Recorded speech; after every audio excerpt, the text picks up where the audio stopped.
So hi hello ನಮಸ್ತೆ ಎಲ್ಲರೂ ಹಿಂಗದಿರಿ hope you all doing good. ನಾನಂತೂ ಮಸ್ತ್ ಅದೇ ನೋಡ್ರಿ. ಸೊ ಏನಪ್ಪಾ ಅಂದ್ರೆ ಇವತ್ತು ಒಂದು ಹೊಸದಾಗಿ ಒಂದು ಚಟ್ನಿ ಮಾಡೋದು ಹೆಂಗಂತ ತೋರಿಸ್ತೀನಿ. ಅದು ಪುಂಡಿ ಸೊಪ್ಪಿನ ಚಟ್ನಿ.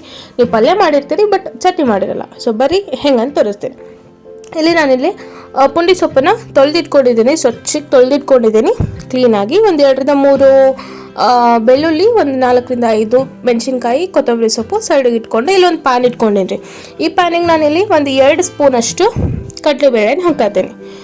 ಇದನ್ನು ಚೆನ್ನಾಗಿ ಸ್ವಲ್ಪ ಕಂದು ಬಣ್ಣ ಬರೋ ಅಷ್ಟೇ ನೀವು ಇದನ್ನು ಫ್ರೈ ಮಾಡ್ಕೋಬೇಕಾಗ್ತೈತಿ. ಇದಕ್ಕೆ ಸ್ವಲ್ಪ ನಾನಿಲ್ಲಿ ಜೀರಿಗೆನ ಹಾಕ್ಕೊಳ್ತೇನೆ ರೀ. ನೋಡ್ತಿರ್ಬೋದಾ, ಸ್ವಲ್ಪ ಅಂದ್ರೆ 1/2 ಟೇಬಲ್ ಸ್ಪೂನ್ ಅಷ್ಟು ನೀವು ಹಾಕ್ಕೊಳ್ಬೋದು. ಹಾಕಿ ಇದನ್ನು ಚೆನ್ನಾಗಿ ಕಂದು ಬಣ್ಣ ಬರೋ ಅಷ್ಟು ಫ್ರೈ ಮಾಡಿಕೊಂಡು ಜೀರಿಗೆ ಸ್ವಲ್ಪ ಚಟಪಟ ಅನ್ನೋ ಅಷ್ಟು ಮಾಡಿಕೊಂಡು ಇದನ್ನು ನಾನು ಸೈಡ್ ಇಟ್ಕೊಳ್ತೇನೆ ರೀ. ಈಗ ನಾನಿಲ್ಲಿ 5-6 ಹಸಿ ಮೆಣಸಿನ್ಕಾಯಿ ತೊಗೊಳ್ತೇನೆ ರೀ. ಅದ ಪ್ಯಾನ್ ಒಳಗೆ ನಾನಿಲ್ಲಿ ಫ್ರೈ ಮಾಡ್ಕೊಳ್ತೀನಿ. ಅಂದರೆ ಏನಪ್ಪ ಅಂದ್ರೆ ಸ್ವಲ್ಪ ಸ್ಪೈಸಿ ಮಾಡತ್ತೇನೆ ರೀ ನಾನಿಲ್ಲ. ಯಾಕಂದ್ರೆ ಸೊಪ್ಪ ಯಾವತ್ತೂ ಹುಳಿ ಇರ್ತೈತಿ. ಸೊಪ್ಪು ಅಷ್ಟೊಂದು ಹುಳಿ ಇರ್ತೈತಿ ಅಂದ್ರೆ ಹುಣಸೆ ಹಣ್ಣು ತಿಂದು ಹಂಗೆ ಫೀಲ್ ಆಗ್ತೈತಿ. ಅಷ್ಟು ಹುಳಿ ಇರೋ ಸಂಬಂಧ ನಾನಿಲ್ಲಿ ನಮ್ಮ ಉತ್ತರ ಕರ್ನಾಟಕ ಸೈಡೆಲ್ಲ ಖಾರ ಜಾಸ್ತಿ ಮಾಡೋದ್ರಿಂದ ನಾನು ಖಾರನ ಮಾಡ್ಕೊಳತ್ತೇನೆ. ಅದನ್ನು ಹುರ್ಕೊಂಡು ಸಪ್ರೇಟ್ ಇಟ್ಕೊಂಡೇನಿ ರೀ ಮೆಣಸಿನ್ಕಾಯಿನ. ಈಗ ಅದ ಪ್ಯಾನ್ ಒಳಗೆ ನಾನಿಲ್ಲಿ ಸೊಪ್ಪೇನಿತ್ತಲ್ಲ ಎಲ್ಲವನ್ನು ಹಾಕ್ಕೊಂಡು ಚೆನ್ನಾಗಿ, ಏನು ಆಯಿಲ್ ಹಾಕಿಲ್ಲ ರೀ ನಾನು ಇವಾಗ. ಆಯಿಲ್ ನಾನು ನಿಮಗೆ ಲಾಸ್ಟ್ ಸಪ್ರೇಟ್ನಾಗ ತೋರಿಸ್ತೀನಿ ಹೆಂಗೆ ಮಾಡ್ಕೋಬೇಕಂತ ಹೇಳಿ. ಆಯಿಲ್ ಮೇನಾಗಿ ಬೇಕರಿ ಈ ಚಟ್ನಿಗೆ. ನಾನಿಲ್ಲಿ ಸೊಪ್ಪನ್ನು ಹಾಕ್ಕೊಂಡ್ಬಿಟ್ಟು ಚೆನ್ನಾಗಿ ಅಂದ್ರೆ ಫ್ರೈ ಮಾಡ್ತಾ ಇರ್ಬೇಕ್ರಿ. ನೋಡ್ತಿರ್ಬೋದು ನೀವೆಲ್ಲ ಎಲ್ಲನೂ ಹಾಕ್ಕೊಂಡೇನಿ. ಭಾಳ ಅಂದ್ರೆ ಭಾಳ ಈಸಿ ಒಳಗೆ ಮಾಡ್ಕೋಬೋದು ನೀವು ಇದನ್ನು. ಒಂದು 5 ನಿಮಿಷದೊಳಗೆ ನೀವು ಈ ರೀತಿ ಮಾಡ್ಕೋಬೋದ. ಮತ್ತು ಅದ್ರಾಗ ಸೊಪ್ಪಿನ ಪಲ್ಯ ಮಾಡಿರ್ತೀರಿ, ಬಟ್ ಈ ರೀತಿ ಚಟ್ನಿ ಮಾಡಿಟ್ಕೊಂಡ್ರೆ ಒಂದು 4-5 ದಿನ ನೀವಿಲ್ಲೇ ಸ್ಟೋರ್ ಮಾಡಿ ಇಡ್ಬೋದು.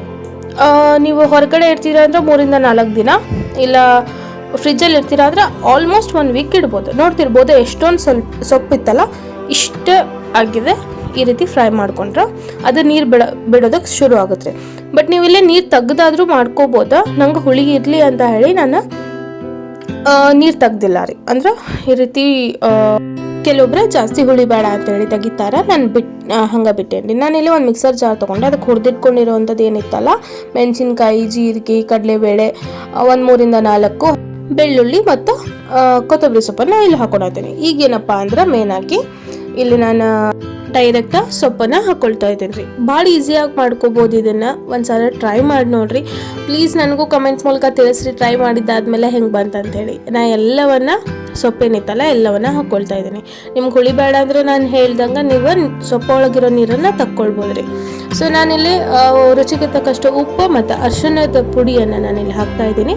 ಇದನ್ನು ನಾನು ಮಿಕ್ಸರ್ ಮಾಡ್ಕೊಂಬಂದ್ರೆ ಸ್ವಲ್ಪ ಫುಲ್ ಗ್ರೈಂಡ್ ಮಾಡ್ಕೊಂಡಾದ್ಮೇಲೆ ತೋರಿಸ್ತೀನಿ. ನೋಡ್ರಿ ಇಲ್ಲೇ ಇಷ್ಟು ಜಿನ್ನಾಗಿ ಮಾಡ್ಕೊಂಡು ಅದ ಪ್ಯಾನಿಗೆ ನಾನಿಲ್ಲಿ ಎಣ್ಣೆ ಹಾಕ್ಕೊಳ್ತಾ ಇದ್ದೀನಿ. ನಾನು ಆವಾಗಲೇ ಹೇಳ್ದಂಗೆ ನಿಮ್ಗೆ ನೀವು ಸ್ಟೋರ್ ಮಾಡಿ ಇಡಬೇಕು ಚಟ್ನಿ ಅಂದ್ರೆ.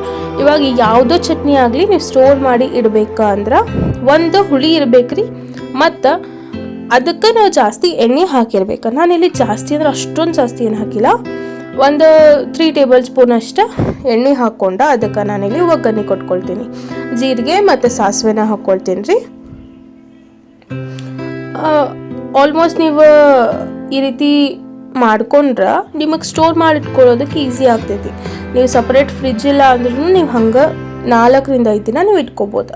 ಇಲ್ಲಿ ನಾನು ರುಬ್ಬಿಟ್ಕೊಂಡಿರೋವಂಥದ್ದು ಏನು ಚಟ್ನಿ ಇತ್ತಲ್ಲ, ಇದು ಸೊಪ್ಪಿನ ಚಟ್ನಿ, ಅದನ್ನೆಲ್ಲವನ್ನು ನಾನಿಲ್ಲಿ ಎಣ್ಣೆ ಒಳಗೆ ಹಾಕ್ಕೊಳ್ತೇನೆ ರೀ. ಎಣ್ಣೆ ಒಳಗೆ ಹಾಕ್ಕೊಂಡು ನೀವು ಎಷ್ಟು ಫ್ರೈ ಮಾಡೋಕ್ಕಾಗುತ್ತೋ, ಮೀನ್ಸ್ ಕಡ್ಡಾಡ್ಸೋಕ್ಕಾಗುತ್ತೋ ಅಷ್ಟು ನೀವು ಇದನ್ನು ಸ್ವಲ್ಪ ತಳ ಹತ್ತೋದಕ್ಕಿಂತ ಮೊದಲೇ, ಅಂದರೆ ಸೀದು ಹೋಗೋಕ್ಕಿಂತ ಮೊದಲೇ ತೆಗೆದುಬಿಡ್ಬೇಕು. ಅಷ್ಟು ನೀವು ಇದನ್ನು ಫ್ರೈ ಮಾಡ್ಕೋಬೇಕಾಗತ್ತೆ.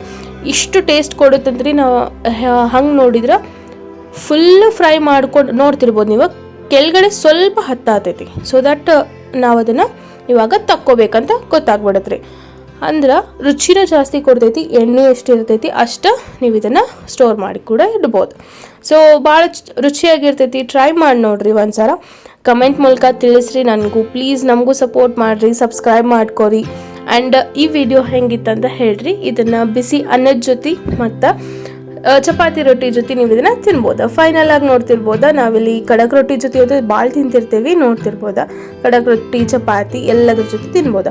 ಲೈಕ್ ಮಾಡಿರಿ, ಶೇರ್ ಮಾಡಿರಿ. Thank you.